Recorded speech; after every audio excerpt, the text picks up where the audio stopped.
terme de sa visite d'amitié au Tchad, le président béninois Thomas Yahi Boni, président en exercice de l'Union africaine, et son homologue tchadien Idriss Déby Itno ont co-animé ce mardi une conférence de presse à l'aéroport international Hassan Diamos de N'Djamena. Le ministère du Tourisme et de l'Artisanat a procédé ce matin à la fermeture des auberges qui ne répondent pas aux normes de qualité. Reportage dans ce journal. Et puis un symposium sur le terrorisme et l'extrémisme a lieu depuis ce matin à N'Djamena. Il est organisé par le Centre national d'études stratégiques de l'Afrique. Voilà pour le sommaire, mesdames et bonsoir et bienvenue aux 20h. Le président de la République, sur l'invitation de M. François Hollande, le président de la République française, le président Idriss Déby Itno effectue à partir de ce mardi 4 décembre une visite officielle de 48 heures en France. Le chef de l'État Idriss Déby Itno rencontrera demain mercredi 5 décembre 2012 à l'Élysée son homologue François Hollande puis quelques membres du gouvernement français. Les discussions porteront sur le renforcement de la coopération bilatérale et les questions d'actualité. Le président Idriss Déby Itno recevra également les patrons français réunis au sein du MEDEF. Il évoquera avec eux les possibilités d'investir au Tchad. Et en outre, des rencontres formelles avec plusieurs personnalités sont au programme de la visite officielle du chef de l'État qui est accompagné de la première dame, Hinda Déby Itno. Et puis, par rapport justement à cette visite de travail du président de la République en France, une forte délégation tchadienne se trouve déjà à Paris, dans la capitale française. Celle-ci a eu une rencontre avec l'ambassadeur du Tchad. Le point avec Ibrahim Adam Mamet.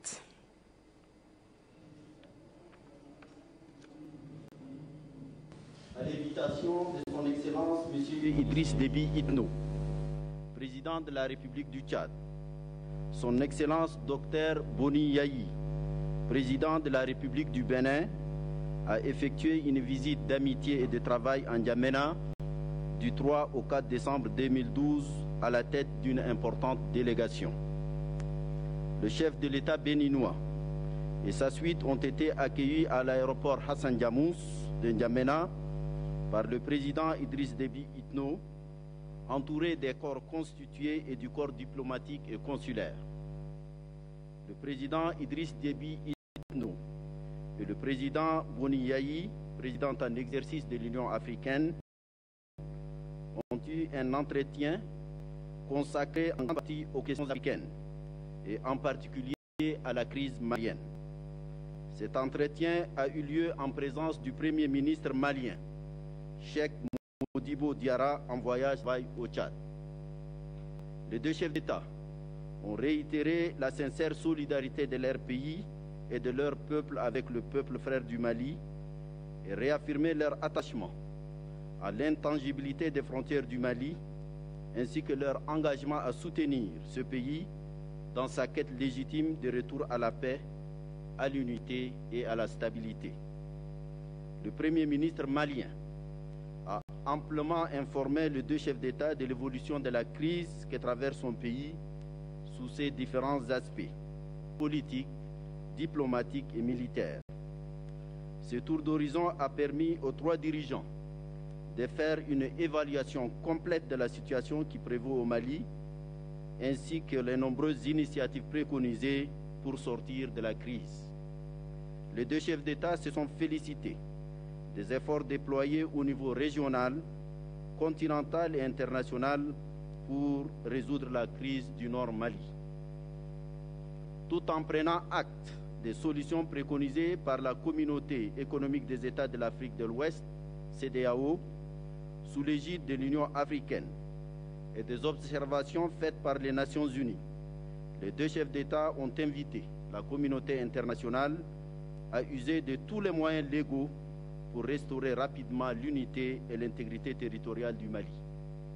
Dans cette perspective, ils ont adhéré à l'idée d'engager des discussions avec les fractions maliennes attachées à l'intégrité et à la laïcité du Mali, tout en n'écartant pas l'usage de la force contre les groupes terroristes et mafieux.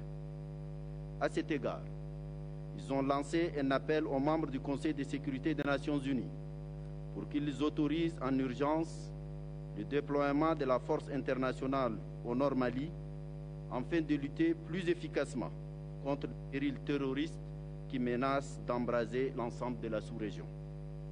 Les deux chefs d'État ont par ailleurs exprimé leurs vives préoccupations devant la situation qui prévaut en République démocratique du Congo et émis le souhait de voir ce grand pays africain retrouver la stabilité. Ils invitent la communauté internationale à œuvrer avec plus de fermeté pour préserver l'indépendance et l'intégrité territoriale de la RDC. Sur le Soudan et le Soudan du Sud, les deux chefs d'État ont appelé à une solution négociée dans un cadre purement africain à propos de la question d'Abyei dans la dynamique des accords d'Addis Abeba sous l'égide du panel du haut niveau de l'Union africaine présidé par le président Thabo Mbeki. Abordant la coopération bilatérale, les deux chefs d'État se sont d'abord félicités de leur convergence de vues sur tous les grands sujets politiques et économiques. S'agissant de la coopération économique en particulier, les deux chefs d'État se sont engagés à mettre en œuvre les termes de l'accord cadre de coopération signé entre les deux pays en juillet 2011 en vue d'intensifier les échanges commerciaux entre les deux pays. Sur le plan de la coopération technique et culturelle, les deux chefs d'État ont insisté sur la nécessaire intensification des échanges culturels et scientifiques entre les deux pays. À cet effet, ils ont instruit les ministres des Affaires étrangères respectifs de convoquer au cours de l'année 2013 une réunion de la Grande Commission mixte Tchad-Bénin. Le président Idriss Déby Itno a salué l'engagement du président Boni Yayi dans la recherche de solutions aux crises en Afrique et lui a décerné la médaille de la Grande Croix de l'Ordre national de la République du Tchad en reconnaissance de ses inlassables actions pour la paix sur le continent. Le président Boni Yayi a exprimé sa profonde gratitude à son frère, le président Idriss Déby Itno, à son gouvernement et au peuple frère du Tchad pour l'accueil chaleureux et fraternel qui lui a été réservé, ainsi qu'à la délégation qui l'accompagne. Le président Boni Yayi a enfin adressé à son homologue Idriss Déby Itno une invitation à se rendre en visite officielle au Bénin. Cette invitation a été acceptée avec plaisir et la date sera fixée ultérieurement à voie diplomatique. N'Djamena, le 4 décembre 2012. Voilà, toutes nos excuses, c'est plutôt là le communiqué final qui a sanctionné la visite d'amitié et de travail du président béninois Yayi Boni dans notre pays. Juste après ce communiqué final, les deux hommes d'État ont co-animé une conférence de presse à l'aéroport international Hassan Diamous de N'Djamena. Thomas Yayi Boni et Idriss Déby Itno se sont félicités de la coopération agissante entre le Bénin et le Tchad. La situation qui prévaut au nord Mali n'a pas été perdue de vue. Mamad Moussa Abaniché. Cette conférence de presse riche en couleurs a permis au président Yayi Boni et Idriss Déby Itno de répondre aux questions de la presse nationale et internationale. Les deux chefs d'État ont abordé toutes les questions qui touchent l'Afrique. La crise malienne a occupé une place de choix. Pour le chef de l'État tchadien Idriss Déby Itno, le Tchad soutient le Mali. Nous ne pouvons pas laisser le Mali, nous ne pouvons pas abandonner le peuple malien.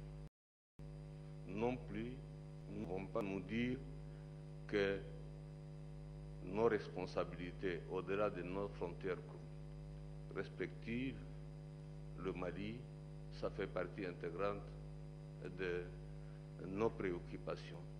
À propos de la CINSAD, le président de la République a notifié que cette organisation qui prône l'intégration africaine est bien vivante. Certains peuvent penser qu'après la mort de notre frère Gaddafi, le CINSAD est mort. Non, le CINSAD est vivant. Est vivant. Et c'est pour ça que je voudrais lancer un appel donc à tous les pays membres de participer au sommet extraordinaire qui va se tenir à N'Djamena au courant du mois de janvier 2013 et qui nous permettra de bâtir cette organisation qui est extrêmement importante pour tous nos pays, de bâtir sur des bases nouvelles. Partageant la vision de son frère et ami Idriss Déby Itno, le président du Bénin et président en exercice de l'Union africaine s'est félicité de l'accueil qu'il a fait à la recherche de la paix en Afrique. Selon le président béninois, la paix est condition sine qua non au développement socio-économique doit régner dans le continent. Nous croyons beaucoup aujourd'hui au renforcement des communautés économiques qui soient absolument viables, n'aient pas une véritable, encore une fois, de plus partition de notre continent, mais qui peu avant la conférence de Grenoble sanctionnant la visite au Tchad du président Yayi Boni. Juste cette cérémonie, le hôte du Tchad a quitté N'Djamena. Le président de l'Union africaine a été raccompagné par son homologue tchadien Idriss Déby Itno. C'est avec grande satisfaction et un grand espoir que Yayi Boni a congé de ses frères diens. Et sachez que dans la soirée d'hier, lundi, le président en exercice de l'Union africaine a été élevé au en croix par le chef de l'État Idriss Déby Itno. C'était au cours d'un banquet au palais présidentiel de Robert. Au nom de la République du Tchad, et à mon nom propre, je vous élève au grade de grand dignité de l'ordre du Tchad.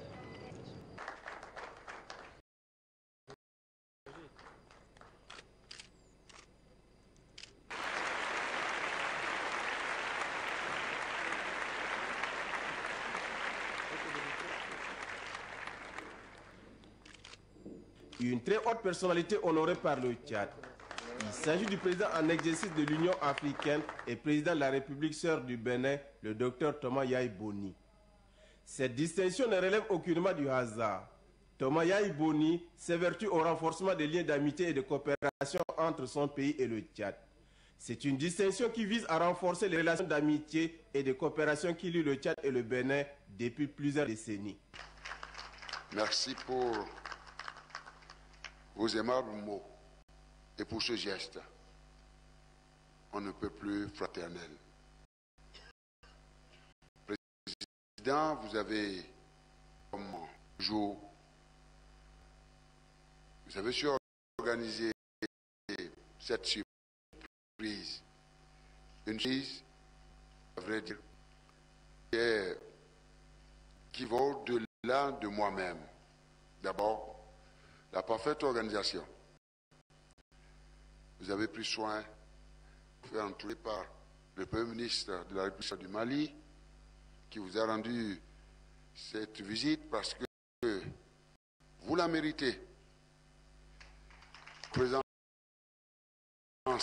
des plus hautes autorités depuis le Premier ministre de la République du Tchad, qui vous soutient de manière mais cocasse.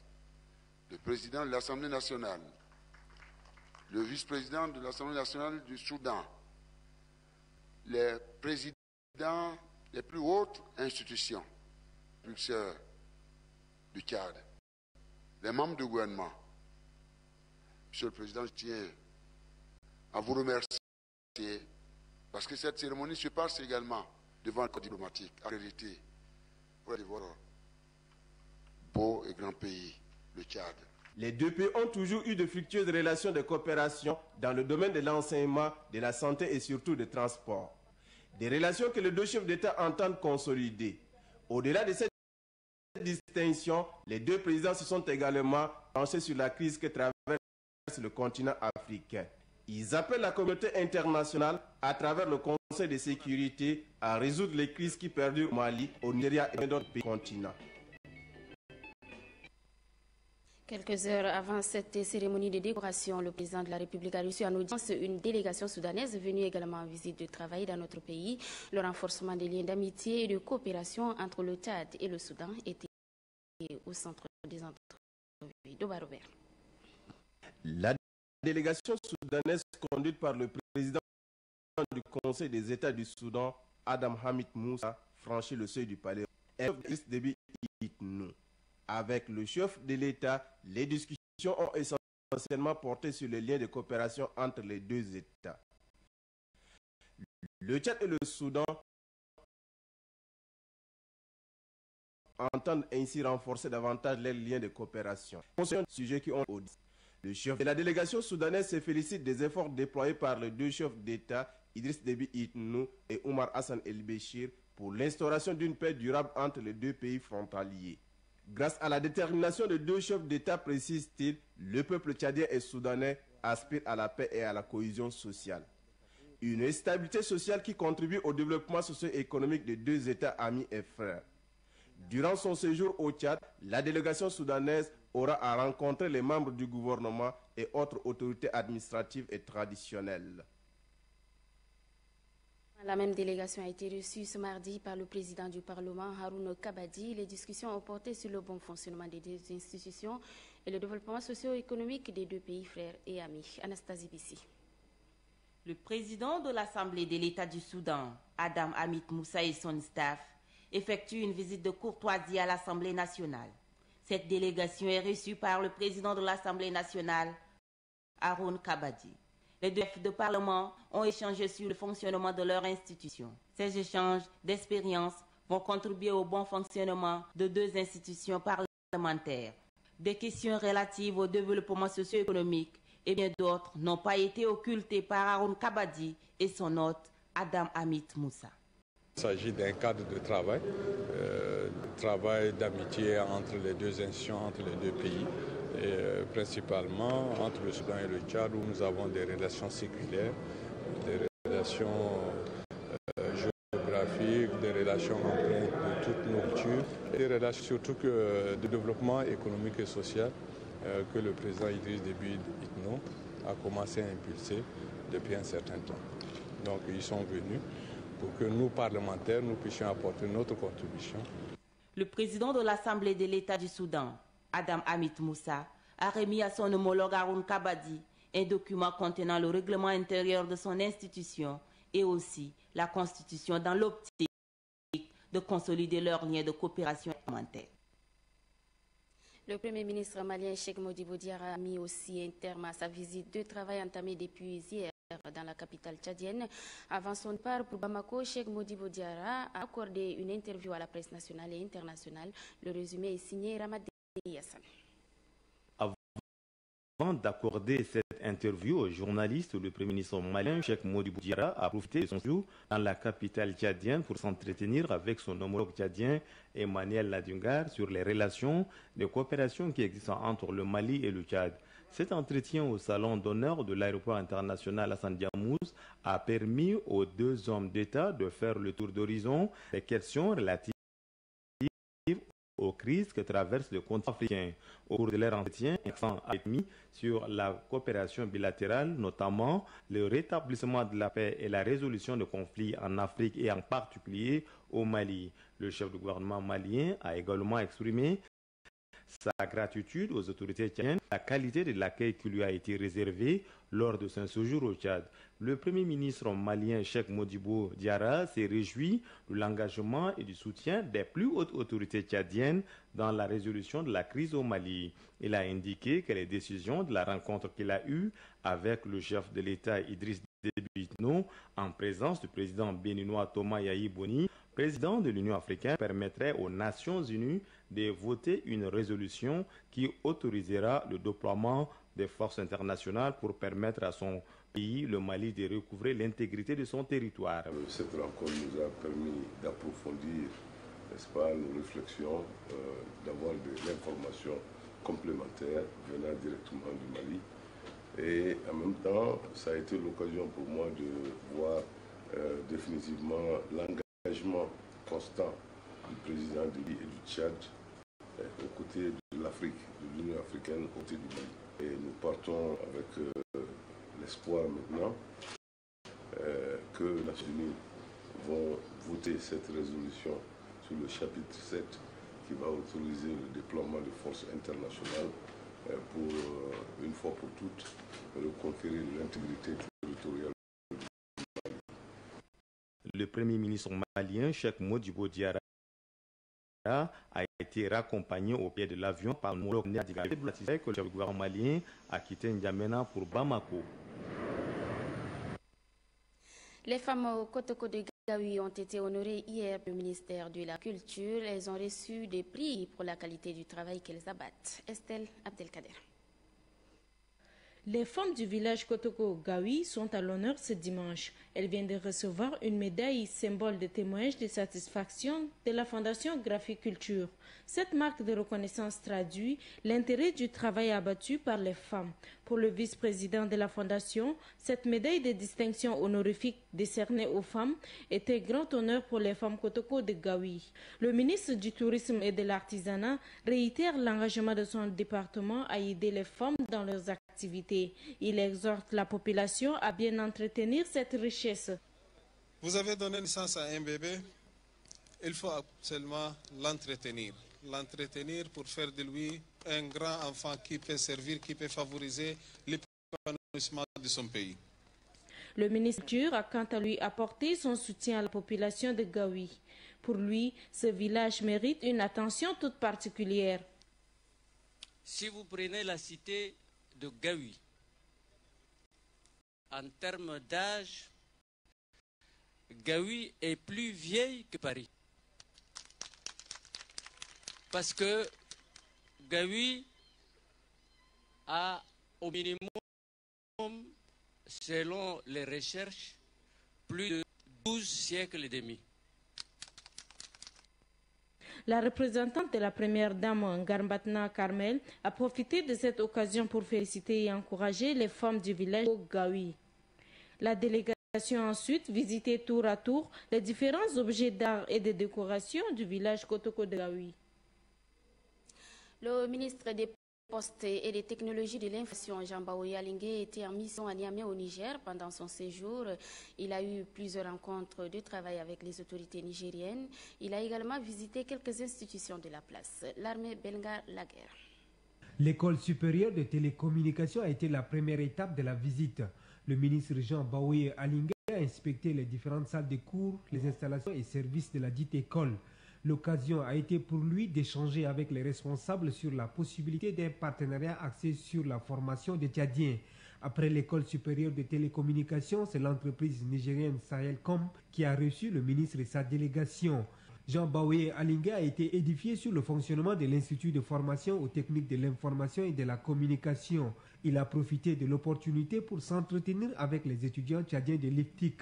C'est sur une note de satisfaction que le ministre des Postes et des Nouvelles Technologies de l'Information, Jean-Baoye Alingué, a mis terme à son séjour en terre nigérienne.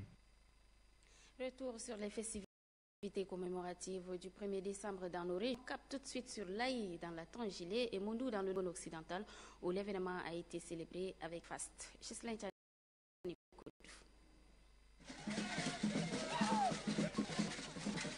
La ville de Mondou jubile. Le 1er décembre 1990, le régime dictatorial tombe. Cette date marque le retournement d'une page noire de l'histoire du Tchad. Depuis 22 ans, le triomphe des forces du mouvement patriotique du salut, conduite par Idriss Déby Itno, a permis au pays de Toumaï de s'inscrire désormais au concert des nations démocratiques.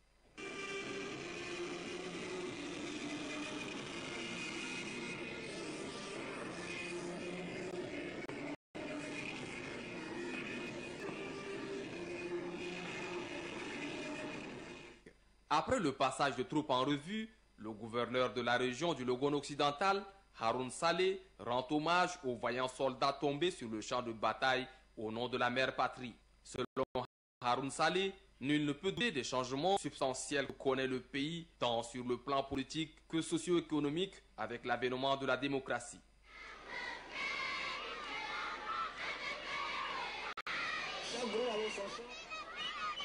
Oui, on applaudit.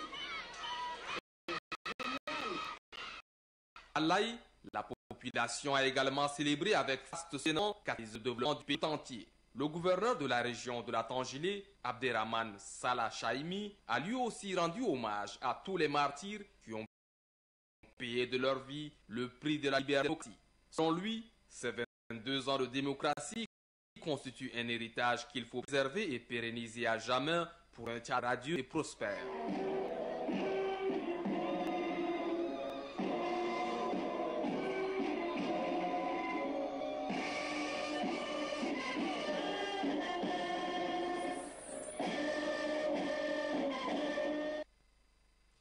Même ferveur dans les départements de la Niapende et la Grande Sido. L'armée belgare, reportage. La population du département de la Nia a effectué le déplacement de la place publique pour marquer sa présence aux festivités commémoratives marquant la journée de la liberté et de la démocratie. Le préfet du département de la Nia a fait observer une minute de silence en mémoire de ceux qui ont sacrifié leur vie pour l'instauration de la démocratie. Youssouf Oumar Bar a longuement expliqué la lutte menée par le président Idriss Déby Itno pour amener la démocratie aux Tchadiens. À travers les différentes motions, la population du département de la Nia a remercié le chef de l'État pour ses efforts déployés en faveur de la paix.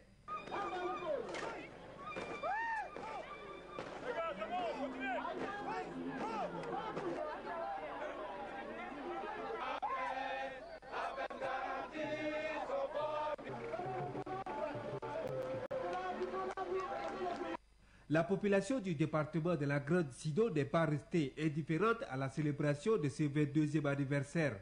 Elle a commémoré avec faste la journée de la liberté et de la démocratie à la place publique de Baro. Le préfet du département de la Grande Sido, qui a présidé la cérémonie, a saisi cette occasion pour rappeler les grandes réalisations du président de la République en faveur de la population. À Bébéja, tout comme à Baro, les manifestations commémorant la 22e journée de la liberté et de la démocratie se sont achevées dans de bonnes conditions.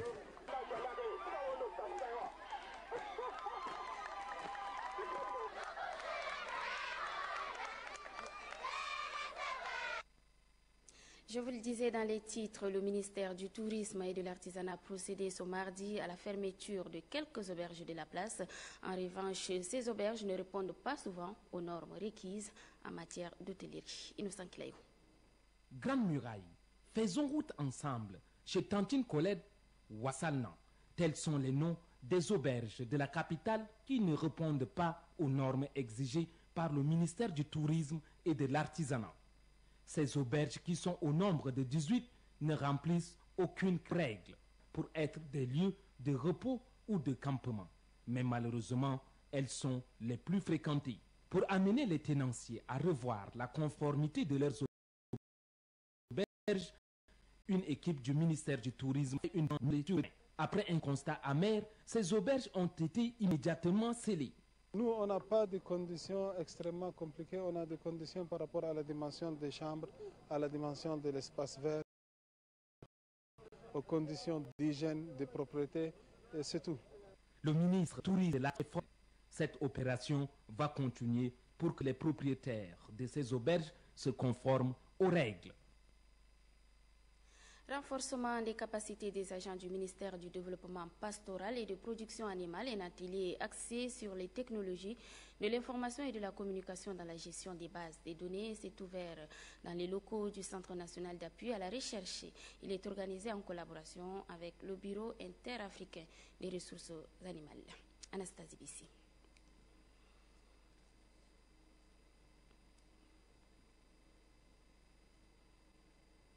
Voilà quelques problèmes techniques. Les différents responsables des entreprises ont mis un terme hier soir à leur rencontre consacrée à l'analyse de la situation de travail et la méthodologie de l'élaboration de l'offre de formation organisée par le FONAP. Cette rencontre a pour objectif de rendre compétitifs les demandeurs d'emploi. La rencontre a lieu au CEFOD. Noubadumbaï Talomati.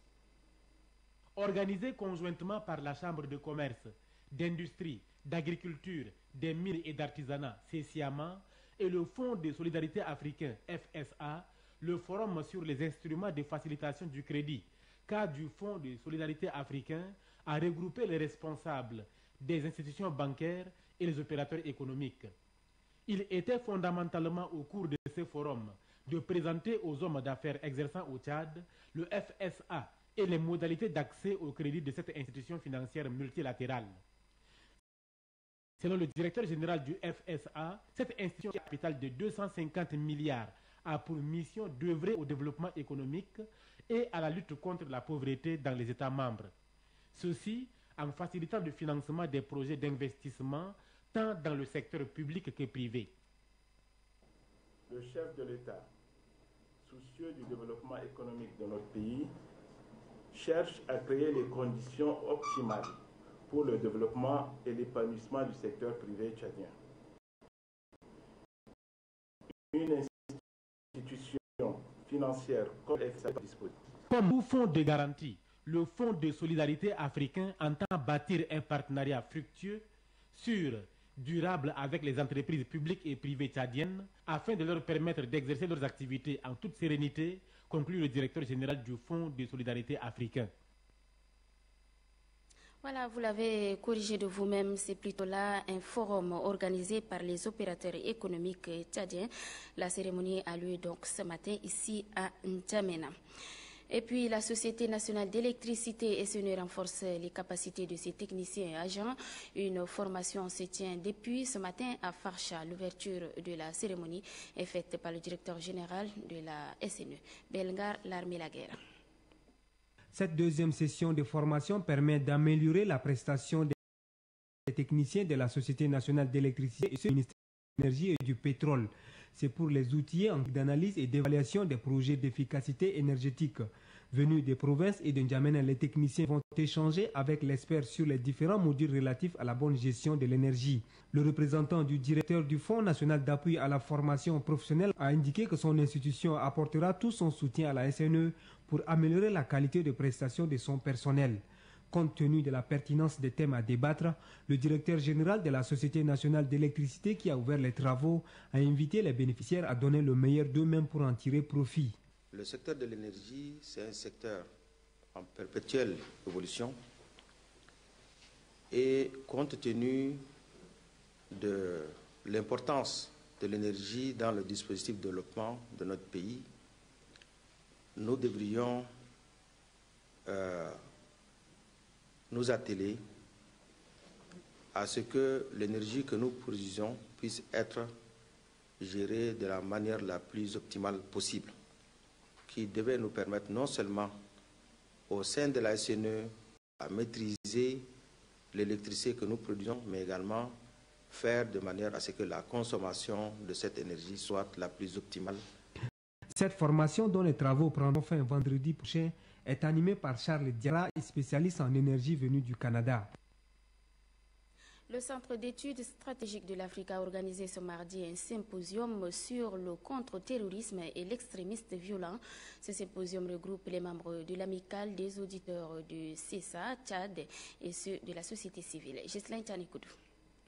Le Centre d'études stratégiques de l'Afrique, CESA, est une institution du ministère américain de la Défense chargée des études, des recherches et de la sensibilisation en matière de sécurité en Afrique. Ce symposium, qui porte sur le thème contre-terrorisme et extrémisme violent, fait partie d'une série de programmes de sensibilisation thématiques. Ceci en vue de permettre aux participants, amis des auditeurs CESA Tchad, de rester activement engagés dans la discussion sur la sécurité régionale. Selon l'ambassadeur des États-Unis au Tchad, Mark Bulwar, le terrorisme et l'extrémisme violent sont des questions d'actualité qui intéressent le gouvernement. Car, dit-il, face au développement des réseaux d'Al-Qaïda au Maghreb islamique et à la menace de la secte Boko Haram au Nigeria voisin, une collaboration régionale pour éradiquer le terrorisme et l'extrémisme violent est nécessaire. Le symposium vise donc à collecter les perspectives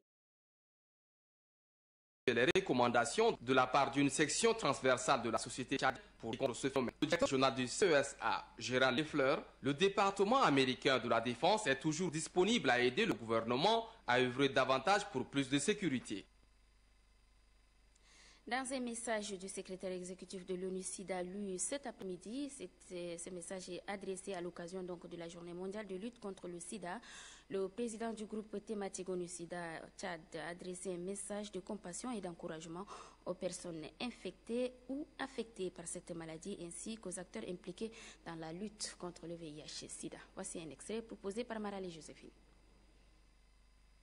Votre sang, votre sueur et vos larmes sont en train de changer le monde. Nous sommes passés de la détresse à l'espoir. Beaucoup moins de personnes meurent aujourd'hui du sida. 25 pays ont réduit les nouvelles infections de plus de 50%. Je veux voir ces résultats dans tous les pays. Le rythme de progrès s'accélère. Il est sans précédent. Ce qui prenait une décennie est aujourd'hui réalisé en 24 mois à peine. Maintenant que nous savons qu'une intensification rapide et massive des programmes de lutte contre le VIH est possible, nous devons faire plus. Mes amis, il ne nous reste que 1000 jours avant l'échéance de 2015 pour atteindre les objectifs mondiaux de la riposte au sida. Et puis le comité du centenaire de la ville de Moïsala a animé une conférence de presse à la maison des médias. Au cours de cette conférence, les médias ont fait le point sur les préparatifs des festivités qui auront lieu du 27 au 29 décembre 2012. Cette rencontre du comité d'organisation du centenaire de la ville de Moïsala avec les hommes des médias vise à situer le public sur l'état d'avancement des préparatifs de l'événement. Dans son discours liminaire, le président du comité d'organisation, Dangar Gira Daniel, a déclaré que les choses vont bon train. Des efforts financiers sont demandés aux ressortissants et sympathisants du Bar Sara et les contributions des uns et des autres parviennent présentement au comité d'organisation. C'est dire, à l'étape actuelle, que les préparatifs de la célébration du centenaire de Moïsala vont bon train. Dangar Gira Daniel de poursuivre que la mobilisation continue.